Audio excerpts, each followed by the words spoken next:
Yamamo akwaba afitu mirike. Neshia o Facebook nefa kasebo ni chile mwankasa. Enfa ensumo. Yesha kasebo na se. Enfa free guta fompeni fo akache. Mechile Ghana Union of Traders Association. One president. Eya Dr. Joseph Open. Wakasa chile muse. Ghana mampeni John Many Mahama. Inimse ne eya da o Ghana kwa humabosi kai. Wote epa. Mechile 2025 budget statement no. O chile musa dia ba kwa hwe ni mu kwan se adwadifo nyina ho betuma to wonum na Ghana so na ma etuma konkan Dr. Joseph Obenka se no chile mi se wo hwe o man Ghana sika sema nansen enkoye kura chese one $1 ni kosi akan na Ghana sika sem no watu ahwe se tem chese ngugu a wodie no o chile men konkan ni nyina se ho behia se Ghana mpanifo mo betena se no mo pagu akwam na bona Ghana sidi no etuma nya hoden agina so Joseph Obenka se no chile mi se wo hwe o man Ghana ya tim se na Adwadie bo mama Ghana sikasem etumi jane naso ekonkan ti se Ghana mampeni amwa amfa na mapamfa ngwa kwam e ma Ghana adwadifo ho nto wono de a yentumi na Ghana sikasem no enkonkan kram wakasa kirem se wo hwa to ahodo a abanye edi free Ghana de hye bia wonum edi dwane nchen na ekonkan ye pa ni se Ghana mampeni ebeye nmanim yada fancheshe pefa gu akwan mu na ne o nation's address no kan sempa bebo na adwadifo asetrem etimi ayedwodwo na mpunto etimi aba wakasa kirem sem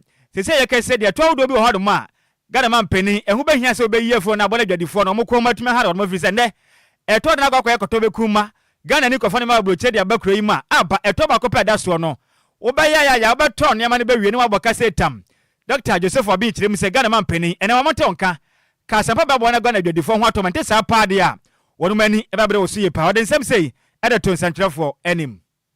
All that I want to hear is the mechanism or the measures that the president will put in place to stabilize the local currency, to bring down DLFM 106.9, and then also stabilize the foreign estate. And this all that the business people would need the stability so that we can do our business. We want to also hear the policy direction of government by way of rationalizing the tax system, as the president himself has been saying, because he said that we have to rationalize the tax system. What mechanism is he putting in place to reduce the taxes, to make them simplified, make them more affordable, and then make them more uniform? Because if you look at the VAT is such that you cannot even comply with this, because one tax system does have a trade force. And so we need all these measures that will streamline. It's DLFM 106.9. Any awoti ye aya president edema Ghana Union of Traders Association etwanitia e kan se guta ne den e Dr. Joseph Oben ne awoti ye Yanto akase abone so na school for obi omo wa ya Wisconsin International University College Adwoa Agyei e de afa State of the Nation address o Mampeni John Dramani Mahama ye no ende no mo kire se ya de Mahama ebe kan sempi wa bra na campaign no ekoso obehye omo bo bebre ebe ka che omo se ya first year student no a omo ko university se ya de omo school fees ne be ye free e de ama omo to Mampeni e mo ne homodin ase obetimi e de ne bohye so na misi mountain so ameni omo na mo kire se eye sikasam ne so Mampeni hwe se ne ebe ye betimi agina ne na so se ne ebe ya timamufo no bia so ebetimi enya ahoto e wo man mu sa so na mo kire se ye dumso no ha adwinye papa san se o ma ye school for mu hian kanea na mu de asua de na ende e obefa wo book na obesua na dum so sa de a emboa into Mampeni mo ne homodi ase ye kanea no obetimi so aye bibi e de ama wo san so na ompe online app FM o ma obetimi de aye transaction ne betimi aboam to say ye PayPal ne cash out se ne ebe ya bibia betimi akoso ye e de ama wo san so na Mampeni enye eye policies FM eye simenfo na mo wo man ni mu no esan say ya de unemployment no ama ni musu power man mu ha adwinye person so meko school eye afemienu miensa 9 ne echi na chese o maba betena fie mu ndi dwuma de ha adwinye panto Mampeni mpe bibinya se ne ebe yo mu wie school na o betimi enya adwuma aye. My expectation is I once heard about the free tertiary education for like 100 students from our Minister of Education, Harun Eldusu. So I wish it comes into reality. Thank you. Okay, my expectations are not just much. He made mention of free tertiary, so we are waiting for our money. For personally, I'm a national service personnel, so the State of the Nation's address, I'm expecting to hear something related to our implementing allowances that the president promised. Then aside that, I also have a background in accounting, and I expect something that is truly presented and not any political figures given out, but then the actualities of our state. I'm expecting that the government will refund admission fees for us, as he stated in his manifesto. So me, I feel like everything is spoke about before being voted into power. He should just execute it, because people are expecting a lot from him. Yeah, that's what I have to say. Okay, so difficulties with electricity, we're having problems, and we are students, and we also need online apps for easy transactions like PayPal, Cash App in Ghana. Yeah, thank you. So we just want the best. We want, especially, he should remember with the students, and then the health sector, and then the employment level. He should remember with the youth, because we are the heart of the nation. Without us, there is no country. We are the future leaders. So this is what I expect from his. Okay, so difficulties with electricity, we're having problems, and we are students, and we also need online apps for easy transactions like PayPal, Cash App in Ghana. Yeah, thank you. So we just want the best. We want, especially, he should remember with the students, and then the health sector, and then the employment level. He should remember with the youth, because we are the heart of the nation. Without us, there is no country. We are the future leaders. So this is what I expect from his address this afternoon. And now I see a school for more Wisconsin International University College. No much say a year Bosha man penny basha wa broya campaign no more modia no one this super pesa say mebuno here so so many jumaya or my sons or mine no say mebunu ni man or mine Ghana anyhow. The odi kan ekasa ye ne de otwa to no. Se ye boy ensem ma no. O se Ghana empenifo no taste from kokurasem ne doso. Oh yes. One mu taste from kokurasem no e doso dodo. Kese ye bibia mebunu ne de ye yi wo mafirim. Enti momwa na daachi bia moto ne sefo aba be hye mebunu de em. Na ye nso ya bobra ne bi. Why? Enti Wisconsin fo nkwala no ye boy ensem ma mo. Munyire mo hunsuya de ne befa. Why? Sika yanko ya nimde adro de Ghana mampeni so senkwala na akasa ono so asum. Enti yanko tie mampeni so anim asem. Ghana mampeni John Dramani Mahama ene ode nsem ade atoja ma bedwam e kire mu se. O ma ya tim sese no ewu se da bia oka o Ghana sika sem konkan. Na so ma Ghana fo entwe na no mfa nkosi bone. Ghana mampeni bema oboada John Dramani Mahama e kire mu sika sem no apa. Aye kon o kire mu abanda de twam yi Ghana sika yi.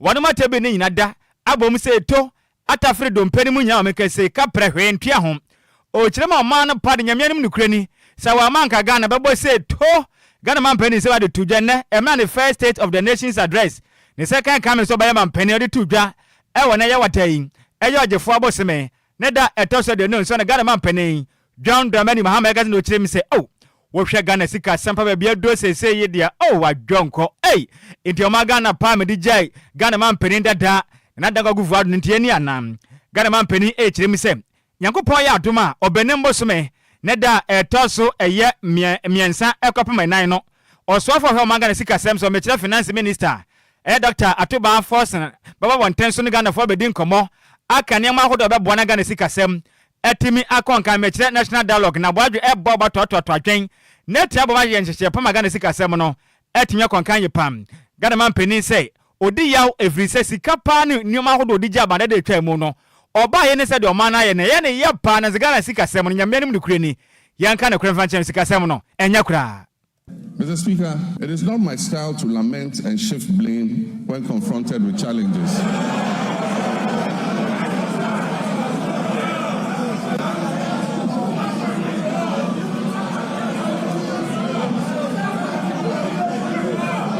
Mr. Speaker, it's not my style to lament and shift blame when confronted with challenges. My approach is to accept challenges and work hard to resolve them. Indeed, this is precisely what the people of Ghana elected me to do. I have therefore not come here to lament on the state of our country, though there's much to lament about. I understand why I was elected with such high voter confidence, and that is to solve Ghana's problems.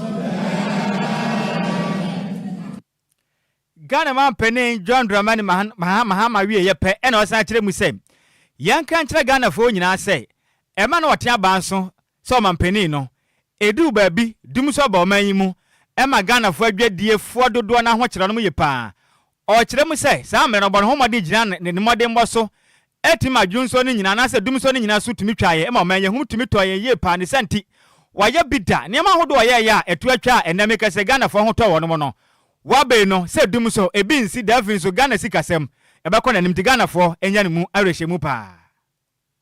Yesterday, February 26, 2025, marks exactly 10 years since I stood in this chamber at this very spot to declare my determination to fix Dumso, a legacy problem of power shortages. And Mr. Speaker, I fixed it. Yes. I promised to fix it, and I did. And I wish to place firmly on record that from January 2016 until I handed over the administration of this country on January 7, 2017, there was no power rationing or load management in Ghana. Ghana man penny John Dramani Mahama say yanka nkire Ghana for say abra na ofi abanso so mampene mfimpim mienu enu dunsia mu no na Ghana dumso ni ha osovu ni nyina nsa wofri akwanwa no so ni senti waye bida obetimi aye ne bio wasan ka se kirem se yenka nkire Ghana fo nyina se ene ohaw na amona mu no be se Mose eni Israel made ni bi se Yankopon bo ne ho moden esuma Mose se onko Israel mamu enkofo amkotwa pokoko no waba be so Ghana fo nsa sika se matete apansa ma wiese amakuna do bo ne ho moden etiama ni nyina tu atwa na Ghana fo se de etimi ashemafrumu ma Ghana man penny din sem say edutudwa o ma Ghana message bedwam ene. Mr. Speaker, today, inspired by the Almighty God and propelled by the massive mandate given to me by the good people of Ghana, I am moved to make a similar purposeful and bold declaration that I, John Dramani Mahama, I will fix the economic crisis confronting our country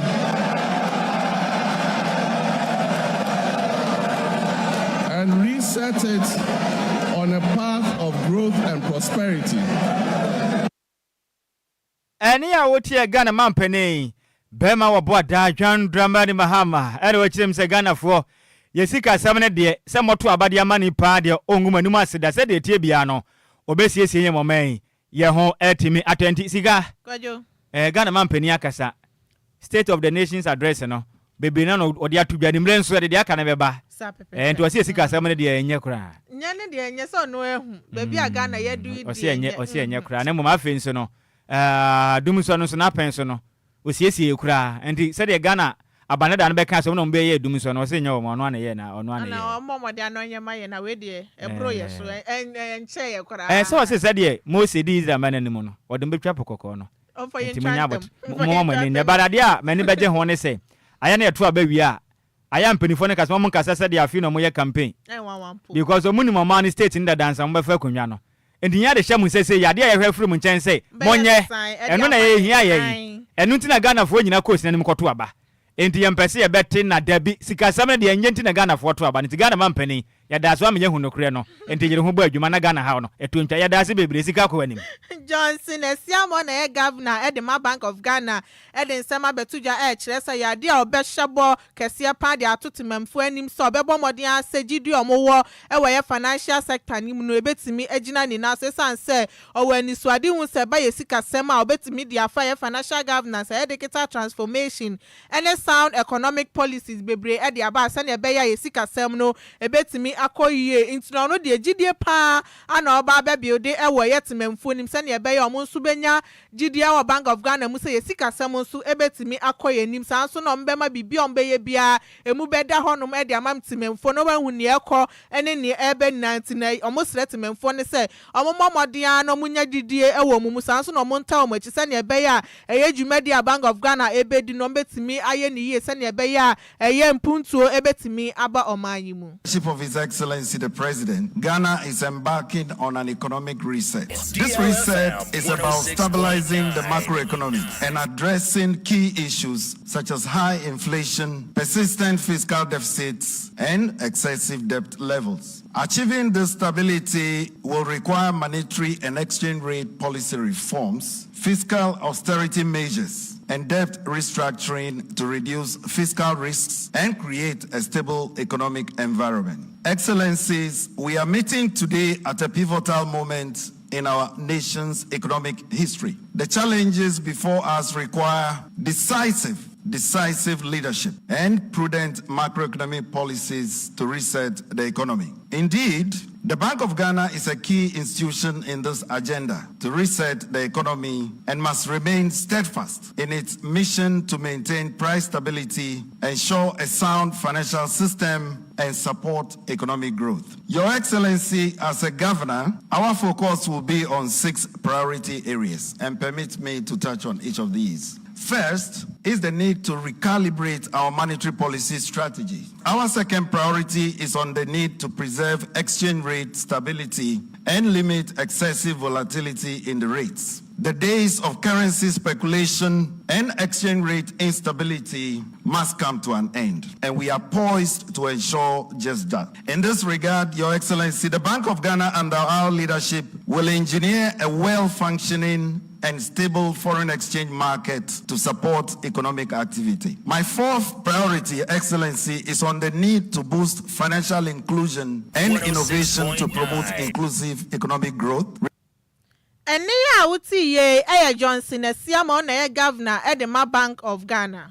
Yantu akasi abone swe ni afanko piemo ewo Ghana mampeni ebedi achire Professor Nana Jane Kwadwo Agyei ede sound atuja echirem se o my Ghana mese bedwafo ni nyade free neko mama homoden se osoi kase ampenifo aso se ye boy homoden na boa na kwatikwan ye faso etufu magudi ya mechire galamse no eto atumi atwa mfa mo homoden amfa mo homfa nhye bi na mo na galamse no eto entumi entwa kra je na no Kwadwo Agyei se de tuja emra ndoda eye parliamentarian conference a wano mo ye ya ono mkasa e de fa kwan de be fa so na galamse etumi akofo ma Ghana mu no okase na otirem se masibedwa fododo na ya madwen so mo de ye mra hye nko aso mbekọ masibedwa kokọhye mra o tirem se nya nukuto ne mugimadie every sem masibedwa ni bia no na bato mpesu aso na nipa honom efin so akwaye no ebi de honom na de na mo ya boa magalamse no yatimi aso ano wakase tirem se dumpempenso be na jese galamse yimpo na MPCB e2B se nyafu ta jena na Kwadwo Agyei makase tirem se masibedwa foi efiri na ekọ muni muhuni niyama wodo a mo se hyase kuntuna se esumase edi sikama amanfo bi kotu galamse na beya munjan momode ko mpesu aso nkobo dawro na momfa mo homfa nso so akase yesom na mo na galamse no asientu evizenansense de yekọ no ni mo ayade mpa jena no Kwadwo Agyei makase tirem se nansen yensu nyina sei yakwaye sei Ghana akuafo ne ma nyina ya basane senti masibedwafo nso mo wachafo mu nyina mo ka mo hommom na mo wada mo tamba na chine galamse no yanko enfentia. These are being heavily polluted, rendering our lands barren. This is not only a threatening gesture to our ecosystem, but has also jeopardized the livelihood of many communities that depend on these natural resources. All 3 water basin systems in the country are under real threat. We have lost 44 of our forest reserves to illegal mining activities, and it will cost us several hundreds of thousands of cedis or dollars to reclaim them. The public outcry on this issue is testament to the urgency with which we must act. Therefore, as honorable members, you are not only lawmakers, but also direct representatives of your people who are most affected by the impact of these illegal mining activities. People who are most affected by the impact of these illegal mining activities. Any awoti ye ayo mampene abedechire je nana opoku agyemai. Eno achi no sofo no ene hwensa ase ene akwaye so no krensen so ene osaye masebedwane ade ma de hia wonom ewo elembele ne den ade Emmanuel amakofibu a enso achirim se galamse ne de hu hia pasa Ghana fo nyina besore ne nya ya ta achire na se atumi atu every se de yakọ nanse ne penifo anso bedu baabi no ehon sem be ye kana pa wo my Ghana. Guidelines and the training that is needed to really dispose of waste and manage that mining properly and make them feel that they have their support. This is probably one of the root causes of the tensions we see in these communities, because often the communities don't feel that they are being treated right. And so I think we began this engagement. The mining companies' worry is that as the community keep coming to those concessions, then they are moving closer to where their operations are taking place. So they think that if they give them this one today, tomorrow they say they want this one. And so they are also worried about that. But that is where we all have to make sure we engage them and meet them middle ground, one way or the other. Because if you have chopped and somebody is sitting there, he has not chopped, his face is not the same, the face is not the same. One way or the other, we have to find a way to make sure we engage them. And as the presentation, you saw that all these illegal miners are digging everywhere because they don't know where their gold is. How do we make sure that we can locate mineralized areas and then put them there? Because if they are sure that the place has the gold they need, they will all stay there for years and then we can all have our peace of mind. So that is to make sure that we can locate mineralized areas and then put them there. Because if they are sure that the place has the gold they need, they will all stay there for years and then we can all have our peace of mind. So that is the process. That is also something we are looking at.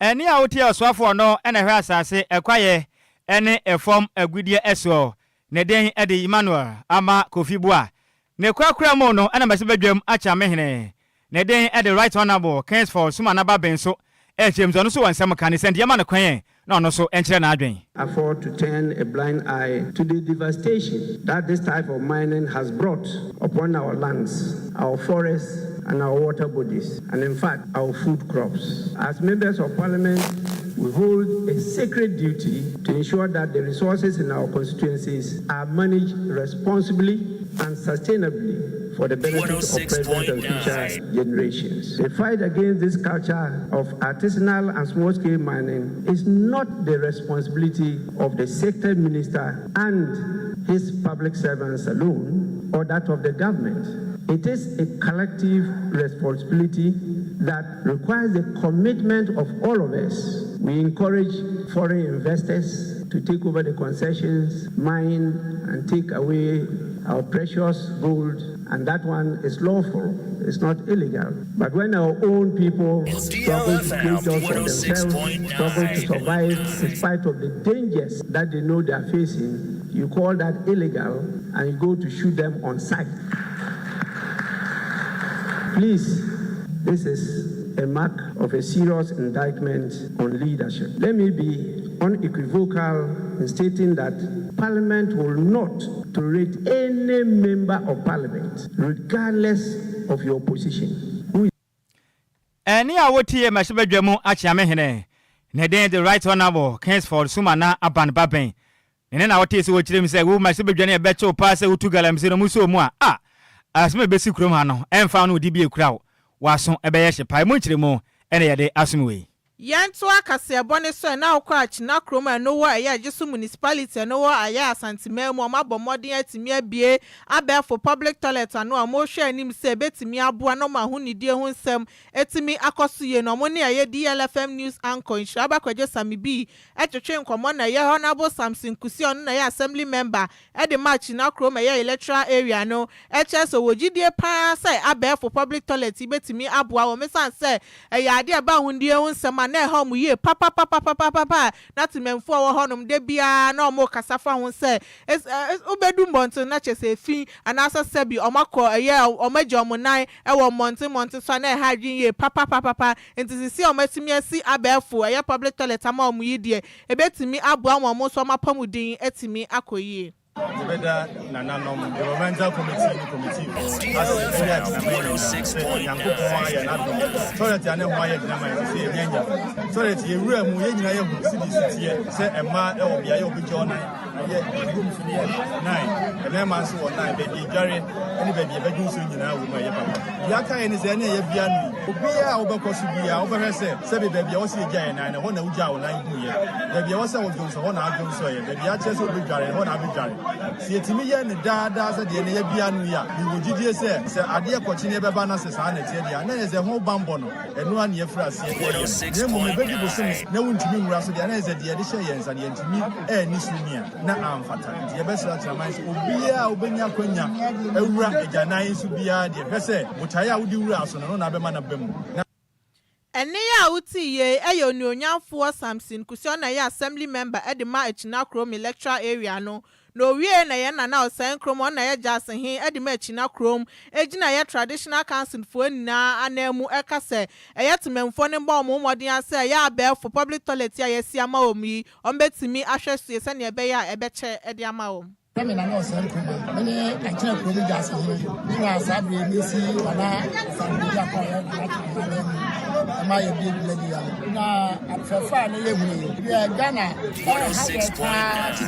and it's sabanya be bibi amaye say school say hospital say janan simple or minor na be kra how to keep ne much of maintenance na see obia fa ne say anya ni bottom sika ana odi ye the sent no say kra eno an say yabu ya ni aguso na eni kire bia na ojana jeje mu sa na say na fe Boka, na fufu.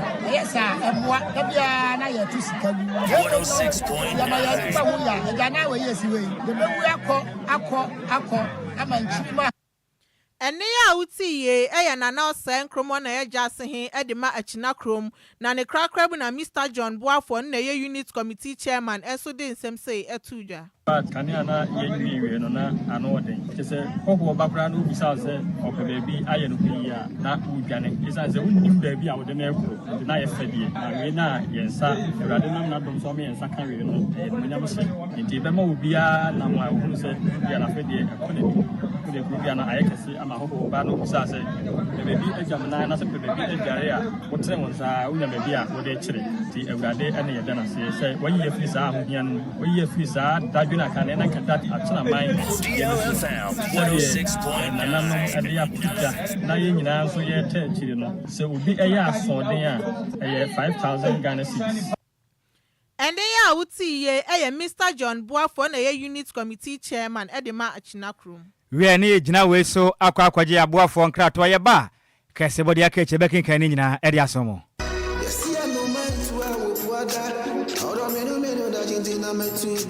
Makwantu ohunsam ayemedadwen nanso meyensam tro nenti menya adaje ye hwehwemu ekohu Sunday Sam's consult na wonum nti ende metimi ba menya bre ne adaje ekenkan ye investigations about womo ana mehu se wo apply for visa assistance a enfeli efri se wonum ewo track records madansi die nie mamini ntreo Sunday Sam's consult edi britia wabi ebeje wo visa amawo se wo ko United Kingdom, Canada, Dubai, Poland, Croatia, Nafe Kradia, Serbia, any Greece in so abeka ho a work permit etechere. Ma mentre wo mo etchere kwan. Sunday Sam's consult ewo Ofanko barrier, Asofan, our Bay Wise Park Hotel, ewo Asofan New Station hono a. Phone number 0244 291546. Email address nso samuelowusu626@gmail.com. Yeti ehudi enti, we connect dreams with opportunities. Emanenye wadwendwen, frɛ wonom na nso bedi adanse empo asede media. Yamamo akwaba afiyanken kam adwenkyere ni bi emfanso mu awiewei say ne den at the Bat Smith and watch him say good afternoon to you Kwadwo Nhyiraba Sammy B na Adwoa Agyei Sikapa or share live free Watford UK sina yesu ya da sepa said de bia da moka ye ho we so every yaw owuzi lo chem say DL news more fire Okay, live ready for Sakwa Kumasi the Alignment Center New Road Total Filling Station. What no share difference senior. Yensia da se pa. We so every year Makafui Gazo no chim say good afternoon Nhyiraba Adwoa Agyei Sikapa se kase bono or enjoy life pa. Edi free da command circle station. Yensia da senior. Baba Mahama Boase. And what James said the true state of the nation address is what we are witnessing at the market. Price of cement going up and others. Adanko da do government. You yada say. Kuruma de be pa na bejo. Kofi parliament no say Ghana yet day. O say dey Ghana yet dey say ponkwanam. Kofi parliament o say Ghana yet dey say ponkwanam. DLFM news loud and clear inside Aguna will become upper. Yada say pa Kofi ena Sikapa. Wa offer see we all. O say Ghana yet dey say dey. Na why we be da? Debut. Kofi parliament I have be man na ye na ye say dam pa munya dam so na je ye ho kwan de wo be fa so. We na Ghana ye gina we sina kase ye bo no. Ye de nyina e de esie bu ko mi say pon kase wo de sebufo no. Eye maze mebe entwene se mu ede ma yen. Komite de kopie mu Facebook no so akenkanfo nso ye mie no. Edi ameje so eye takwade kodwokrom. Twaba wo de hye konkron. Nhyiraba Kwadwo Sammy B mene. Adwoa Agyei Sikapa. Yes also ema radio mu ya santo a.